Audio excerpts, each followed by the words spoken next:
I'm Football Diehards Senior Editor Bob Harris. It's time for the Week 6 injury preview, review, update, and overview, something we do here every Saturday for those of you just catching up or getting ready to fill out your lineups. If you haven't been following along closely, consider this your starting point. I'll give you all this week's pertinent injuries and do them in chronological order based on kickoff time to give you better idea of possible fallbacks you'll need to have in place based on those times. As always, let me remind you, I record this early in the afternoon. It's about 1 p.m.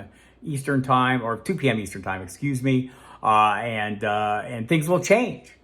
Once you've watched this video, hit the late breaking update section of the site. It's right in the middle of the main page, or better still, hit the FSP staff cheat sheet. It's kind of a one-stop shop that gives you all the information you need. There'll be links to pertinent information, look where your players are ranked. Also, I mean, for players who are out, there are players filling in for them. Maybe someone rising up the rankings, and you'll have links there as well to give you that information. So let's get with it.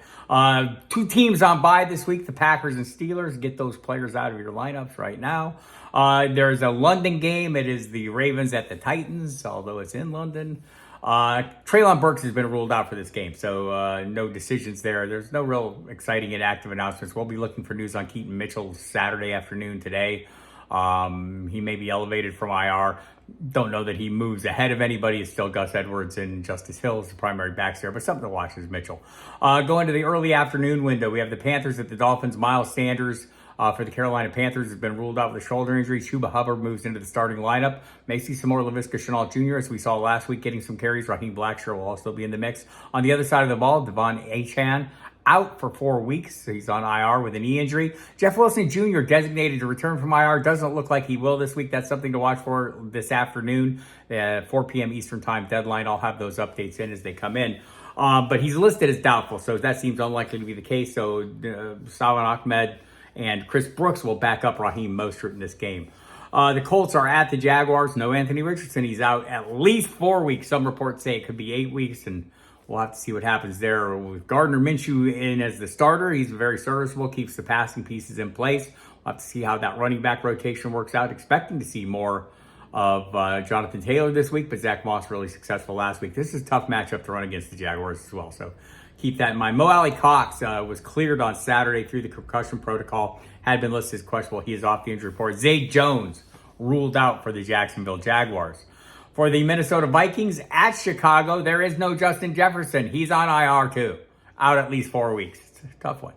On the other side of the ball, we have players ruled out as well. Roshan Johnson, Travis Homer, and Khalil Herbert.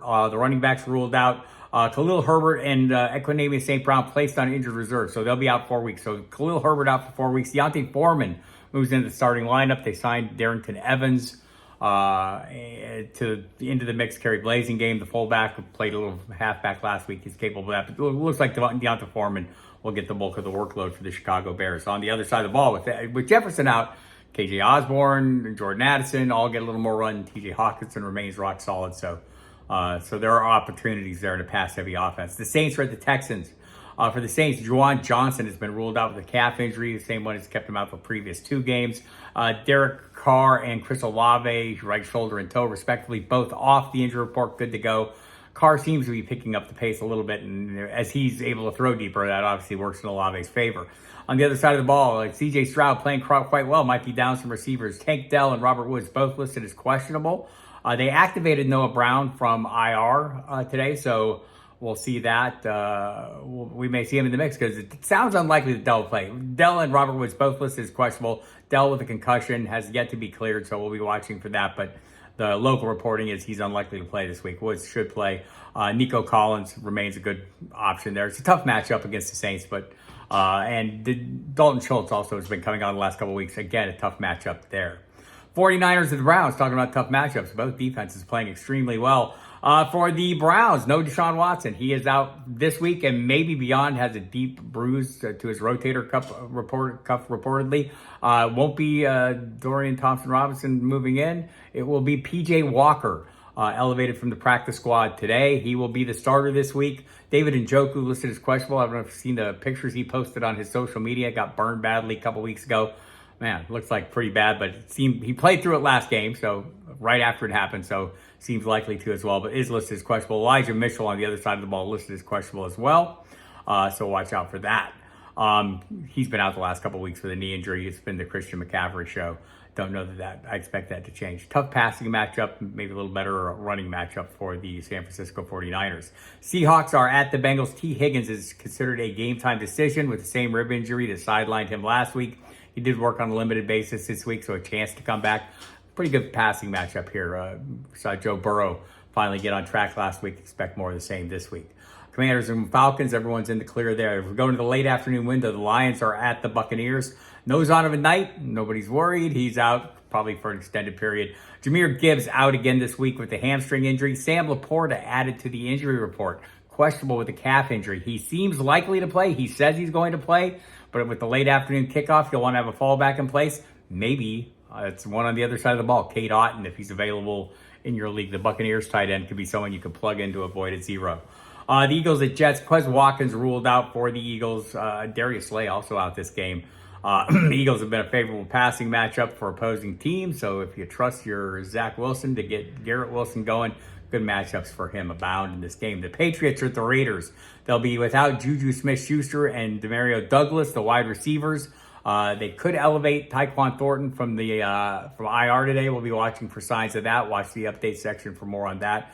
Otherwise, there's not a lot of pieces. Keyshawn Butte, Kendrick Bourne available still. So Hunter Henry and Mike Gesicki, the tight ends as well. So could be slim receiving core. His offense is not working great, right? So that's something worth noting. The Cardinals are at the Rams. Everyone good to go for the Rams. For the Cardinals, there is no James Conner. He's on IR for 4 weeks. Marquise Brown listed as questionable. As for the backfield, Amari DeMarcado got the work last week because Keontae Ingram was out with a neck injury. Ingram is back this week. It's going to be some kind of split. We don't know what it is. DeMarcado and Ingram will both get some time. Maybe DeMarcado earned more based on a strong performance in relief of Conner last week, but Ingram was the number 2 prior to his injury. So maybe he needs time to get back in. Could be a mix this week. It's a favorable matchup. It's just hard to decide which way to go. The Sunday night game. This one's rough, people. The Giants are at the Bills. There will be no Daniel Jones. They're also down 3 offensive linemen, including Andrew Thomas, which has been a big problem for them. Also, Saquon Barkley still listed as questionable. Do they force him back into the lineup without Daniel Jones and a handful of linemen?